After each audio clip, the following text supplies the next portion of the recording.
Extreme for go, they're racing. He says go. He says ta-da, And Tiger Tara roars away from them on the home turn. here comes another big boil over. Equine athleticism at its best. The king is in the castle once more. This is in one race, the rest are almost in another post. She is a star with a capital S. It's going to be a triple treat, a miracle three-peat. Ladies and gentlemen, you have witnessed history here at Menangle. What about that? It's getting right up on the sprint lane and it's going to bolt in. Hello and welcome to the Sprint Lane podcast. It is episode 99 and I do have something a bit special for next week's podcast, but more about that next week. Great to think that since this podcast was introduced, we've had more than 20,000 downloads. Good support, and I thank you for downloading and tuning in every week. My name is Greg Hayes. This is the Sunday Hayes session where I have a look back at racing, concentrating on New South Wales and especially the Menangle meeting on a Saturday night. As usual, I'll be reviewing each and every race later on in the Menangle Express, but it almost feels wrong to not start the podcast this week by talking about the performance of Leap to Fame at Albion Park in the Blacks of Fake. I was lucky enough to cover the sport when Blacks of Fake was at the peak of its form, and I started working in the racing media 30 years ago, so I've been lucky enough to cover some pretty special horses. Probably the first big horse that I got to cover was our Sir Vancelot. Of course, he dominated the Inter-Dominion there for some time. Courage Under Fire, Christian Cullen, Blacks of Fake, Sokiola, I'm the Mighty Quinn, Smokin' Up, Lazarus, Adore Me. The list goes on and on, but I'm happy to say Leap to Fame is the best horse I've seen and covered in my working career that spans from 1994 to now. The way in which he destroyed his opposition on Saturday night at Albion Park was breathtaking. He was brilliant. I've said before on this podcast, I left the media in 2019 suddenly, and I'll talk more about that later. But he is one of the reasons that when I was approached to see if I was interested in doing this, I came back and said yes.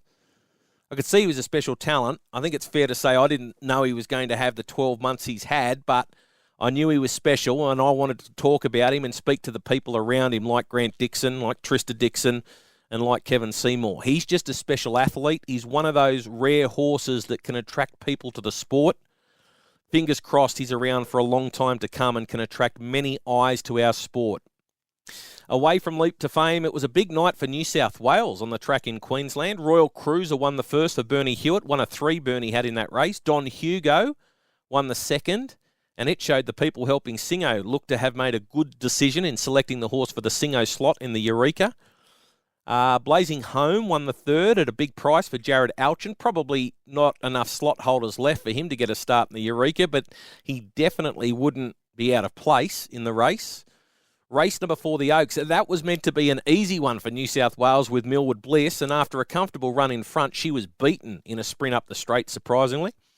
Race number 5, the Derby. Now, that was won by Major Hot, co-trained by David White, former Riverina boy who now lives in New Zealand, so congratulations to David. Race 6, the Protostar, the only race where we had a complete strikeout. Thoughts with the Thurstons after a bit of sweet had to be scratched earlier in the week. She'd been so dominant. She won the Gold Tiara, but now, well, not a lot really has gone right for Brad Hewitt in Queensland. Obviously, they had the issues with Extreme C before they went up there. New South Wales trained horses 2nd, 3rd, 4th and 5th behind the champ in the Blacks of Fake.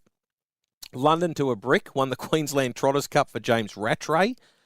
Tay won the Mares race for Jason Grimson, and Reset the Bar won the last for Brad Hewitt. So 10 races and New South Wales trained horses won 6. Huge effort by all of the stables and congratulations to the connections. So after saying all of that, who's on the podcast this week? Well, I think it's fair to say that our attention now shifts quickly to the Eureka, which is now just over a month away. The favourite for the race is the WA-trained Never Ending, after he made it 2 from 2 since resuming at Gloucester Park on Friday. I spoke with Justin Prentice 5 minutes after he came off the track on Friday night. Big thank you to Justin to make himself available, and I'm really looking forward to playing that interview for you in just a moment. My second guest this week is Cameron Fitzpatrick. Now, some in the industry would say Cam shouldn't be promoted on his return after being involved in the infamous green light scandal that struck the sport more than 10 years ago. He brought unwanted headlines on the sport, and the sport as a whole was damaged by all of those that were involved in the whole affair. However, I want to say this, nearly everyone deserves a second chance, and sometimes when you're given a second chance, it plays on your mind as to how you're going to be received and whether it's worthwhile on attempting to get involved again. I wasn't banned from harness racing, but I left the sport abruptly in 2019, worked one Saturday night on Sky Racing, and then left the sport entirely. Not a lot of people know what happened. I had been struggling with mental health issues for quite some time in the lead up to leaving Sky. Not many people would remember, but I missed the entire 2018 Miracle Mile Carnival, and that was because I went to a mental health facility to try and get help. Returned to work after nearly a month away, however, still wasn't right, and just over a year later I had to leave Sky Racing. Took me another 2 stints in the facility before I found my feet again. I moved out of Sydney, went and got a normal job, worked in the public service, and I'm now in Goulburn. Out of the blue, I was asked by Peter Buckman from Harness Racing New South Wales if I was interested in hosting a weekly podcast about a year ago. I still followed the sport, but only from the perimeter. I had cut a lot of people out of my life that were mates that were in harness racing, and I was racked with anxiety because I just wasn't sure how I'd be received by the participants if I came back to the sport. Would people talk to me? Would people be laughing at me? Did people think less of me? What did people know? What didn't people know? It was a really big decision that I thought about for some time before agreeing to get involved again. Now, Cameron Fitzpatrick was a star of the sport, and he brought shame to himself, his family, and the sport. So a decision to return wouldn't have been easy for him. He could have easily walked away and we would have never heard of him again. Please don't think I'm saying Cameron didn't deserve what he got, because that is not what I'm saying at all. He deserved his penalty, but coming back would not have been an easy decision. So I'm going to welcome Cameron back, and he'll be joining me later in the podcast to have a chat about his comeback and what he did during his time off. As I mentioned before, I'll review each of the races at Menangle from Saturday night. Mr. T, he'll pass on a couple of tips later in the podcast as well, and hopefully one of us can find a winner this week. Big podcast to get through this week. First up, let's hear from Justin Prentice. Down the back, Soho Dow Jones at the 450, leads by 1.5 metres. Never Ending travelled up comfortably on the outside, talks up a storm, runs into a clear third, Hampton Banner, and then came Armour Rhinestone back on the inside up to the turn they run. 28 won the next quarter, Soho Dow Jones just in front, Never Ending the outside, talks up a storm is running home gamely 3 wide. Armour Rhinestone drove up behind them in the straight. It's Soho Dow Jones and Never Ending. Never Ending has surged past Soho Dow Jones, talks up a storm, and then came Armour Rhinestone, but Never Ending's doing it well over the final stages, and Prentice sends him home. Never Ending has won by 4 metres to Talks Up a Storm. A metre away, Armour Rhinestone, and fourth in the weakening Soho Dow Jones. Well, the Eureka, it is getting closer and closer, and the horse that's favourite for the race, Never Ending, he has had the 2 runs back in WA. He's won them both. Justin Prentice has done a remarkable job with the horse. He's got an incredible record, and he is going to be something very special when we see him across here in the East. Justin Prentice is joining me to have a chat. Congratulations with the win, Justin. 2 from 2 this preparation. Well done. Yeah, thanks, Greg. Yeah, really happy with his run tonight, and obviously first up he went super, and tonight, completely different kettle of fish over a mile, and sort of popping him around to the breeze, which he hasn't really sort of done too much in his racing career, but it was really good for him to do something different, and settled really good in the run, and he felt like he sort of really done it within himself tonight, which is really pleasing. So going into the race, did you think, yep, I'm going to have to do something different tonight? Tonight's the night I'm going to have to go around and put him into the chair? Not really. I was hoping they would go mad for 800 metres and I'd just sit him up again. But when they, sort of sorted themselves out and there was no speed, I did sort of have a plan that, if I have to put him into it, I will, because he seems to be sort of racing a lot more genuine in that now, and you can afford to do things like that and get him to settle. And I think, in the long run, it's probably a good thing for him to have to do that tonight. And first time over a mile. Obviously not really the lead up sort of race over a mile that we wanted to go into a Eureka, but potentially we'll go around again next week if he comes through the run tonight, all right, and it'll be his last run here before we head over. So tonight, when he was able to get up outside that horse at the 400, you seem to be absolutely bolting. You look to have a lap full of horse. Yeah, he was. He was. I probably thought that he would actually sort of get on the chewy a little bit more, and sort of surprised that I had to flick him up. But I think that's just sort of how relaxed he is now. Obviously, I'm not very experienced in driving him in races. I drive him a hell of a lot at home, all the time at home, and I know he is relaxed at home, but I thought in the racing scenario, he might sort of rev up a little bit, but he really was just sort of waiting for me to let him know when I wanted him to go. And he travelled really good in the run. He steered really good, which is sort of the issues that we've had in the past. And I think the big track at Menangle should really suit him with that big long straight. We saw first up, he has got electrifying speed. If you can save him up for one go at them, I didn't think he was a chance at all with 400 to go first up, and he just absolutely exploded. Yeah, he's got unbelievable speed, and obviously, like a really good high cruising speed as well, which is, the asset that he needs for the free-fall racing over here. So I think, the racing that we sort of gave him leading into the Nullarbor and sort of really made him sort of grow up and mature and just sort of harden into that sort of racehorse that we wanted. He was just a big baby before that, and I think it's been really good for him. So, he's versatile enough now that he's settled in his races. But yeah, I think, off a hot tempo, I'd love to see him rip down that straight. Mate, how hard is it for a trainer in WA to get to fly a horse across to the east in terms of organising the logistics? Are there planes going all the time, or do you have to work in with the transport mob? How does it all work?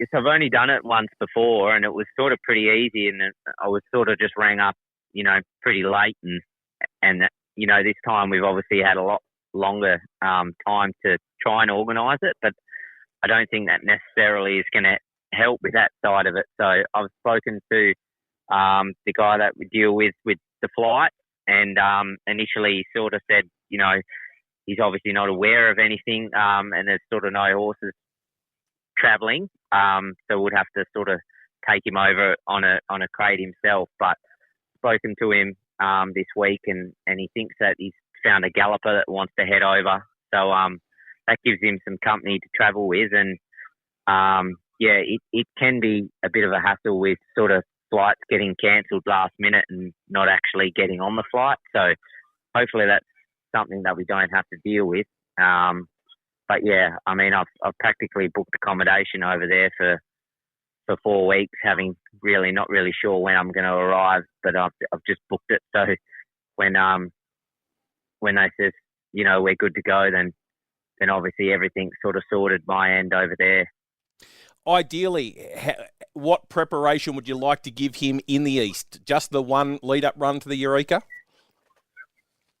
Yeah, at this stage, if we went sort of really early, I would have missed this Friday coming, and then, I would have looked at probably giving him a trial beforehand. But I think I'll probably just sort of get over there and got plenty of time to settle him in. And then, yeah, obviously I can take him to Menangle and give him a workout on the track, let him see the track, and then hopefully have that one run a fortnight out from the Eureka, so we can see the track properly, and that should sort of top him off to have him right for the night. So everything looks good for Junior, doesn't it? He'll be able to head across and drive him during his Eastern campaign? Yeah, he was able to get a bit of time taken off, which allows him to drive in that first run, which is really good. Obviously, Junior's been, a huge part of his career, and helping, me sort him out and trying to get his steering right and getting him to settle and that sort of thing. So obviously Menangle's such a different track, not only to drive on, but for the horses to get around. So compared to Gloucester Park especially. So for Junior to sort of have a feel of him at Menangle and fine-tune anything that we need to before the Eureka was really important. So I was rapt that he was able to get that bit of time off, so he's available for that. Mate, it's a really good story. You went to the sales to buy him, and he went a little bit more than you expected that he was going to go for? Yeah, I hadn't. Yeah, I mean, now the yearling sales over here, that 75, sort of not that much, but I'd never paid 75 for a yearling before, and Sweet Lou's had sort of not really sold very well in New Zealand that year, but I just bought him on tight more than anything, and he was my favourite one, so I sort of just try to be, strong with him. And I remember after I bought that, it seemed a lot of money to spend. I was shaking like a leaf after I bought him, and a bit worried about spending that much on a Sweet Lou when they just sort of sold so badly in New Zealand. But bloody glad I did now. And 75 looks like a pretty good buy now. And so most of the guys in the horse, are they all regular stable clients? Yeah, most of them are. Like, it's a big syndicate, but there are some owners that have sort of been, like not first time owners, like in that syndicate. There's like a group of, probably 4 or 5, people that go in, majority of the syndicates. But there's some of the people that are in this guy that they haven't been in hardly any of the horses before, or not for a long, not for other horses with me in the past. So it's really good for them, and pretty sure they've all got their flights and accommodation booked, and can't wait to head over and just enjoy the experience. Mate, how does it feel to have the favourite for the world's richest harness race? Pretty surreal. Probably try not to think about that part of it. It's like pretty surreal just to have a horse, in that race, and just so grateful that, Rob wanted to, look after and support a West Australian horse, and like have the confidence in, myself to be able to take him over, and hopefully we can get the job done for Rob and all my really loyal owners. Mate, just finally, before you started dealing with Rob for that slot, had there been any other interest from any of the slot holders, or has it just been Rob the whole way along? No, we had a little bit of interest last year, just from one slot holder, and I wasn't interested in taking him over as a 3-year-old, especially not to take on horses like Leap to Fame and Catch a Wave, and he wasn't, like the racehorse that you'd want to be taken over for that then. So this time it's he had a bit of interest from somebody else and Rob, and I think it was just really important for the owners to sort of feel like we stick with somebody from WA, and guess a bit like a state of origin, sort of feel like we're coming over as a team together, and hopefully we can do WA proud. Mate, it is a great story. There's no doubt about that. We can't wait for you to get here. He is going to be the X factor in the race because we haven't seen him race the horses over here in the East, so he's going to be something different. One last question. If he performs really well through the Eureka, would you come back for the Inter-Dominion, or are you just going to concentrate on the big races in Perth over the summer? Yeah, I'll just come back here. He's still got like the Golden Nugget 4-year-old race and a couple of other 4-year-old races. If he comes through the Eureka well and we can get him home and he travels home well, then we'll just come back and sort of look at aiming him at those 4-year-old races here. All right, mate, thanks very much for your time. You're a busy man and you've only just got off the track, so thank you very much for that and all the best of luck. We look forward to seeing you when you get across here to the East. Yeah, can't wait. Thanks, Greg.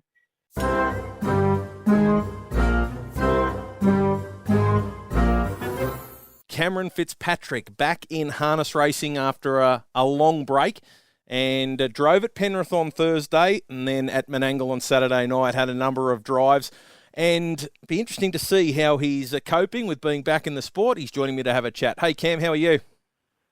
Good, thanks, Hazy. Mate, it has been a while for you since you've been back driving. How have you found the first week? Yeah, it's been a bit testing. Couple of things didn't go as planned, but that's part of racing. You've got to get used to that.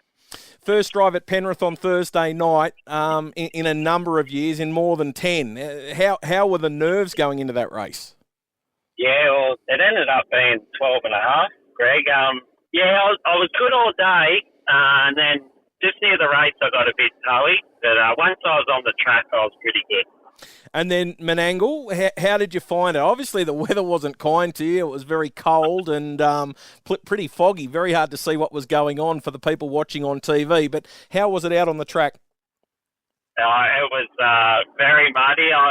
First drive out there, I got about 100 metres into being on the track, and I was pretty much covered already. So, it was a proper welcome back. Mate, has the racing changed since we've last seen you in the sport? Yeah, it's definitely got a lot quicker. It used to be a little bit more stop-start. You'd sort of burn early. Then a lot of the times you got a chance to duck around if you wanted to, but it seems to be a lot more free-flowing now. So, that's something to get used to, but I felt pretty good tonight. How long do you think it's going to take you to feel like you did 12 and a half years ago?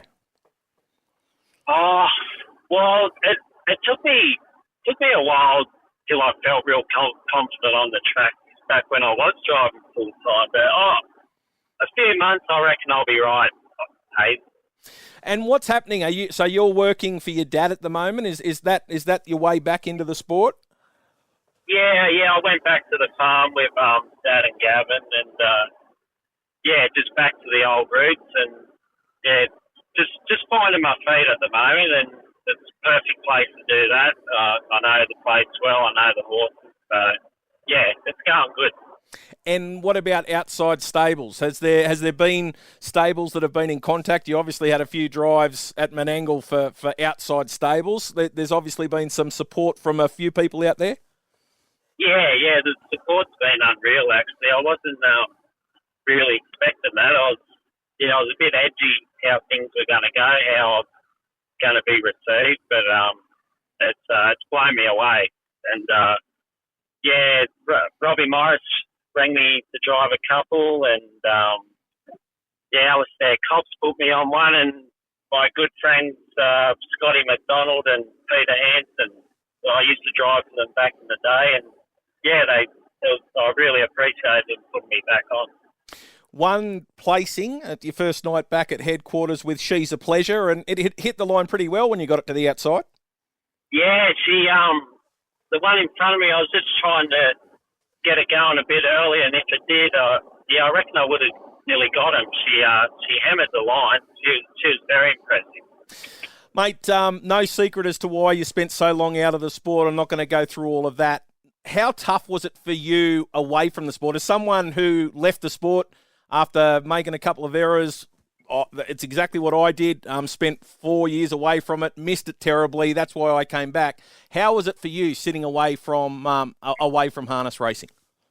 Yeah, it definitely took me a few years to come good. I'd only ever pretty much worked on the farm. I'd had one job, and it all been involved with horses. And when it finally sunk in that I couldn't do that at the time, it was 15 years. It was really hard. I couldn't find a job I enjoyed, and about 3 years in, I found a job at Oak Ridge, back working at a horse farm, spelling and rehab, and just sort of once I started there, I started to get in a rhythm, feel good again, and I ended up staying there for 4 years, and then I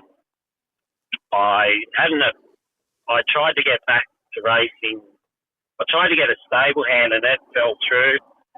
So then I ended up leaving the horse place. So after that failure, I just wanted a break from horse farm and that again. So I went and worked in the road tunnels, and I did that for the last 5 years till my time was up. So working like that, very physical, a lot different from being involved in racing full time. did that make you miss the sport even more? Yeah, like training horses and that. It's not brutal work, but it's constant. But at least at the end of the day, you can drive winners. Where working in the road tunnel, there was 12-hour night shifts, and there was no winners. Let me tell you. So yeah, it was just constant hard work, and it did me good, but it really grounded me and made me realise how keen I am to get back. So yeah, it did me good. Yeah, some time away from the sport definitely can teach you how much you love and have passion for the sport, and you appreciate your second chance. There's no doubt about that, mate. What about mentally? How did you cope being away from the sport? You said it's all you knew, so all of a sudden having that taken away from you mentally, how did you cope? No. Early on, I was awful, Greg. I suffered from depression well before I got time. Actually, in about 2009, I think I got diagnosed with it. And yeah, when I got in all this trouble, it sort of hit me again. And you're not happy where you're working, and it just all builds up. And yeah, I had to go get help and do what you got to do. And it was very tough. I had some bad times, but I was lucky. I had good friends and good family, and otherwise, who knows? Yeah, it would have been real tough. Mate, was it because of the rules that were imposed on you? Was it difficult because the family was still had horses? Like, what were you allowed on the property? What were the rules in terms of what you could do when you went home to see your parents? No, so for those that don't know, we have a 40-acre farm, so I was only allowed to go to the house and nowhere else. So I could go there for dinner and that, which I did that probably once a week. But yeah, at the time when I got in trouble, I was living there and obviously had to move out. So that was really hard to do. But luckily I went and lived with my auntie, and she was really good to me. But it's still tough when you live there your whole life and you got to say goodbye because of something you did wrong. Like, it's a hard pill to swallow. It hasn't been an easy road back. Few blocks put in front of you, and some people from within the industry would say fair enough. But you obviously had to jump through a few hoops to get your licence back. Yeah. When my time was up and I made the application to get my licence and that back, and I got knocked back, that was really hard to take because, I did. Of course, what I did was wrong, and I got no one to blame but myself. But, at the end of the day, I did 12 years. I didn't do 12 days. And to come back and get knocked back, that was a big kick in the guts. But luckily, we were successful with the appeal, and the judge could see that I was remorseful. I was well behaved over the course of my punishment, and he was good enough to grant me a license. So, mate, what does the future hold? You obviously still love the horses, and you're working for your dad and Gav at the moment. What do you see the future holding for you? I'm just going to see how the driving goes. Like, so far the reception's been amazing.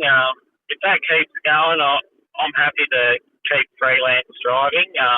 If it does dry up, then we'll put the training cap on and concentrate on that. But I've just bought one from New Zealand. I'm going to just muck around with, but at the moment that'll be the only one in work.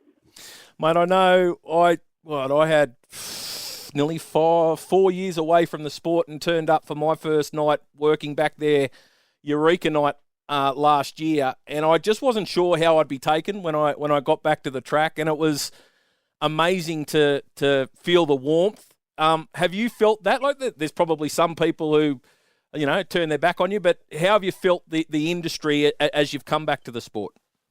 No, very, very good, Hazy. I was very nervous. Like, I don't like any confrontation or that, and I was worried it was going to happen. I won't lie about that. I was quite anxious going to my first when I had my first trial drive in that. It was a long drive to Penrith, put it that way. I wasn't sure if I was going to get out of the car or not, but once I got out and saw a few people, they were very welcoming. It was like I'd never left. So yeah, it's been really good. Well, mate, you put your hands up. You said you made a mistake. You've been given a second chance. And, mate, I wish you all the best of luck because everyone deserves a second chance at something they love. And, mate, all the best of luck going forward. I appreciate that, Hazy. Thanks for having me.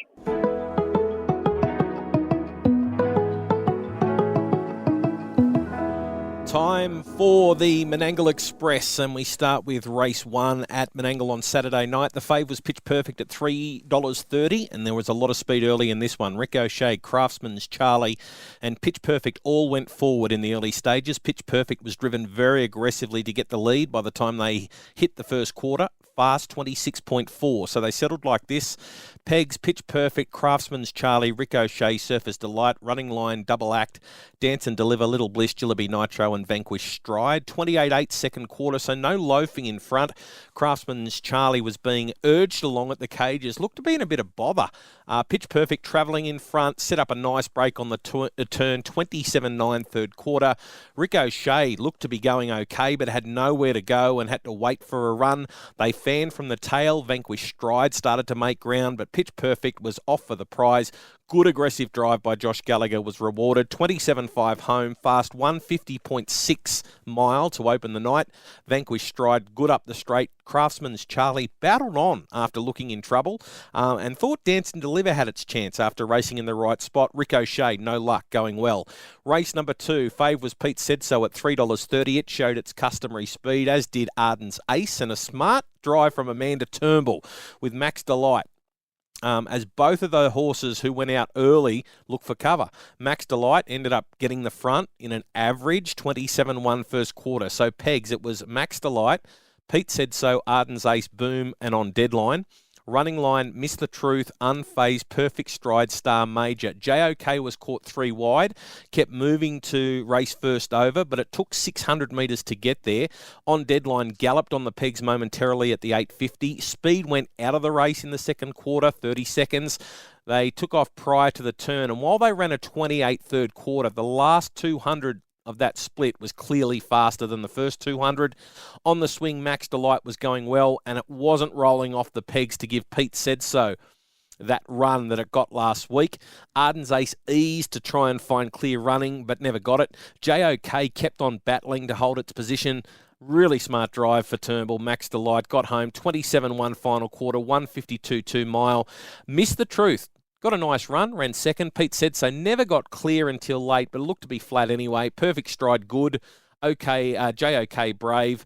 Arden's Ace, 8th, but never got a crack. Forgive it. Race number 3, Our Mate Menko was the $2.80 favourite. There's a bit of speed in this. Watch Me Dazzle, Stir Me Up, and Our Mate Menko all went forward. Stir Me Up ended up squeezing through the middle of the two of them to lead, which meant Our Mate Menko was caught outside them. On the pegs, Stir Me Up, Watch Me Dazzle, Kaitoa, and The Exorcist. Running Line, Our Mate Menko, High Voltage, Way Out West, Delightful Star, Bertie Jones. 26.7 first quarter. The brakes, they jammed them on. 29 for the second. When they got to the cages, Our Mate Menko was gone, which forced High Voltage out very early with Way Out West tagging it. 29.1 third quarter. Leader looked in trouble. High Voltage raced into a very commanding position. Kaitoa was looking for clear running, but nothing got near High Voltage in this run up the straight. 27.7, 152.5 the mile. Stir Me Up battled on well after being a part of the early speed battle. Way Out West tracked the winner to the turn. Kaitoa saved ground throughout. Race number 4. And the fog started to roll in. Fave here was Cash and Bling at $3.10. Celsi Bill, My Ultimate Carter and King Tiger all showed speed, and My Ultimate Carter worked to the front. They looked to all drop into Indian file. However, King Tiger, who was going to sit 3 pegs, came forward again and got the front, and then it was single file. So King Tiger, My Ultimate Carter, Celsi Bill, Cash and Bling. Colin Bromack, Red Reactor, Barra Riley, Bartello and Pops Boy. The lead time, 49.3 over the longer trip, so good enough. And the first quarter, they pumped the brakes a little bit, 30.9. With around 900 to go, Cash and Bling came first over from 4 pegs and a few jumped off to follow it. 28.7 second quarter. Cash and Bling went really quickly as it levelled up with King Tiger at the cages. Colin Bromack, who came off to follow Cash and Bling, couldn't make up the ground to hold its spot, so it gave My Ultimate Carter a chance to come off the inside and track Cash and Bling into the straight. 28 seconds around the side. Bartello was trying to make ground from the tail. As they turned, My Ultimate Carter loomed, looked the winner. He grabbed Cash and Bling. Geary was trying to get Bartello to balance up down the outside, and once he got it to go straight, put them away really quickly. 28.9 up the straight, so only slow. Mile rate of 156. Bit worried about the form out of this one, to be honest. My Ultimate Carter, I said last week I thought he was just plain last week. Well, he's had every chance this week, couldn't finish it off. Cash and Bling third, moved really quickly from the 900 to the 600. Didn't mind the effort of Red Reactor in something easier, running home over the top of a few late. Race number 5, Fave here, Ultimate Bird at $3.20. This was the feature. He was sent forward early, Ultimate Bird, and crossed to the front comfortably despite the wide draw. 27.5 first quarter. They found their positions pretty quickly on the pegs. Ultimate Bird speculating Winona Ryder, Waterboy Jack, Vinky B, Kalara Samurai. Running line, Ugachaka, Mr. Blue Chip, I'm Rocking It, and Mick Danger. 27.5 first quarter, and then the speed came right out of the race. They backed it off to 30.6. Still no moves to the corner, and the leader had received the perfect run in front. Should have had a big kick. 28.4 to the turn. Ultimate Bird kicked away, got to the 200, looked the winner. Mr. Blue Chip pulled out on the turn. I'm Rocking It, tracked it. Ultimate Bird, I thought it was home, to be honest, but they started to reel him in late. I'm Rocking It, after a good run last week in the heats, powered home and won. Good effort. Mr. Blue Chip came with the winner and finished second. Ultimate Bird looked to have every chance for third.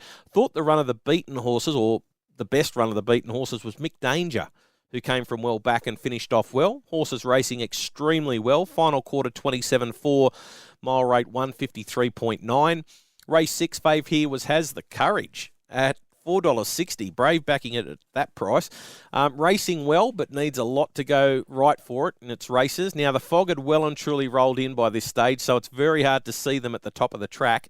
Speed early from Colonia Courage, Tishan Raider and Ryan's Gangster, but it was Tishan Raider who got across to lead. So pegs, Tishan Raider, Colonia Courage, Better's Hope, Ryan's Gangster eased and got 4 pegs. Captain Richie, Sheffield Sparky and Has the Courage. Running line, Smooth Buzz, Joni N and Wave the Bill. The lead time was 50.6. As they got to the judge with a lap to go, Captain Richie came off the inside and went first over. 29.8 first quarter, 28.6 was the second. Then they ran into the fog, and it was very hard to see what happened in the back on the back corner. 28 seconds around the side. When they came back into view, Tishan Raider was in front. Colonia Courage had come to its outside. Better's Hope had gone around the wheels of both of them to have a crack. Ryan's Gangster was sticking to the inside and hoping for a crack at them, and Has the Courage had worked to the outside and was flooding home. In a driving finish, it was Colonia Courage who got the nod. 28.8 for the final quarter, mile rate of 156 over the longer trip. Tishan Raider Brave, Has the Courage placed, and I thought Ryan's Gangster's run was pretty good. It can go back to the midweeks and win for sure. Race number 7, Fave here, Mac Da Vinci at $2.60, and this race was very hard to say much about with the fog covering up the horses for a great portion of the event. Total Diva Double Encounter showed speed in the early stages. It was Total Diva who found the front. So on the pegs, Total Diva Double Encounter Surf Ace. Running line, Black Onyx, Roll Up and Boots Electric, which left Port of Prince and Mac Da Vinci out 3 wide on a limb.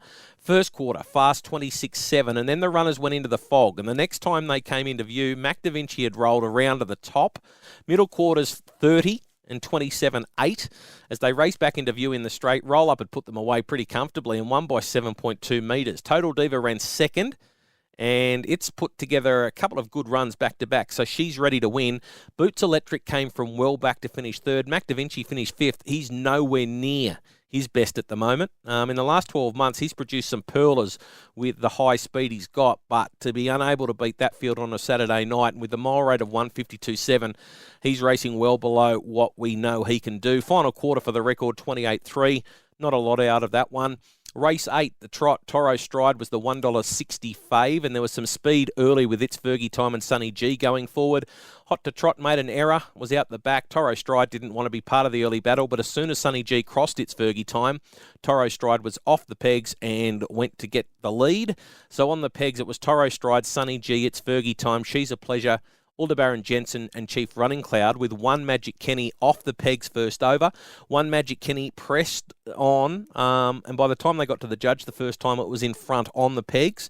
Lead time 51.5, followed by a first quarter of 30.7, slightly quicker 30.4 second quarter. Nothing took off until they got to the turn. That quarter was 29.8. Toro Stride came around One Magic Kenny. She's a Pleasure was trying to get It's Fergie Time to go and give it some cover, but it didn't come off the pegs. So She's a Pleasure had to go solo. Sunny G was gallant in the straight, but Toro Stride just got that nice run and was able to hang on and win. Final quarter 29.3, mile rate of 2 minutes and 1/10. Sunny G, honest as they come. And I think She's a Pleasure was a really good run after having to make its own luck around the corner. Hot to Trot did a good job to beat home a couple of runners after galloping early. Win of the night, I'll go with Pitch Perfect. Driven like it was the best horse in the race, dominated the first, put its rivals away in a very slick mile rate, put the writing on the wall last week with a good run, and Josh Gallagher drove it extremely aggressively. So win of the night, I'll go with Pitch Perfect. Best beaten effort of the night, Hot to Trot was only beaten 15 metres in the last after galloping, but that was his own fault. I'll go with Mick Danger in the Winter Gift Final. Was well back in the ruck and flew home late for fourth. If it goes back to the midweeks, it's going to take some beating. And best driver of the night, hard to tell what the last few did because of the fog. Fred Hastings did a great job behind the binoculars. Amanda Turnbull produced two good drives. Max Delight, she just outthought them with that one. Knew the lead would be there, so went forward, got the top and proved too strong. I'm Rocking It, got the right run, but steamed down the straight to win the feature. But I'll go with Chris Geary on Bartello.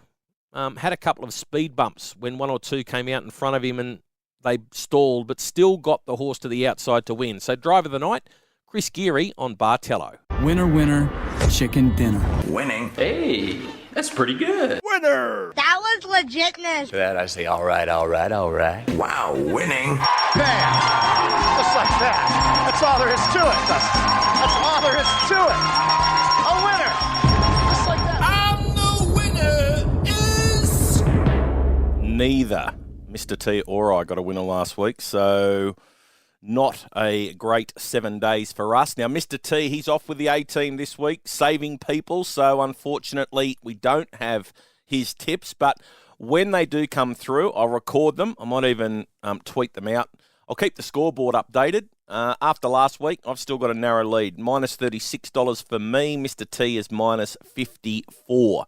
So for the record, my two tips, both at Menangle on Tuesday, and I'm going back to the well with both of these. I've tipped them recently. Race 4, number 10, Kalara Kamikaze. Tipped it on debut off its efforts at the trials and then made a meal of the start and ran last beat in a really long way. Finds itself in a very winnable race. They don't come much easier.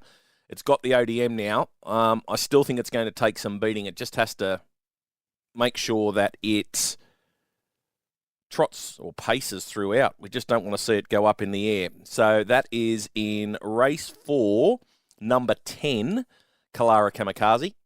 And race 7, number 4, Lenny's Angel, officially 9th last start, but had absolutely no luck and went to the line untested. A few people looking at the numerical form rather than watching the videos might give this one a wide berth, taking on Tisbury Rocks again. So I'm looking for a bit of a better price this week. Let's go with Lenny's Angel and hope Lucas Rando gets out of the pocket this week. That's race 7, number 4. That just about wraps up the podcast for the week. I forgot to mention off the top, Wayne Loader has confirmed his runner for the Eureka after having Extreme C and Extreme C going amiss. Wayne now goes with I Keep Smiling. It gets the slot, giving Luke McCarthy 2 in the race, and congratulations to the team at Success Stud. The Gibson family have been great supporters of the industry for many years, and it's great to see them with a runner in the world's richest harness race. Don't forget, next week's podcast is episode 100. I'm going to look into the future next week, or try to. I'm going to try and get a snapshot of how the future for the sport looks in the state and the country. So make sure you join me next week when I'm back for another edition of the Sprint Lane podcast and the Sunday session. Bye for now.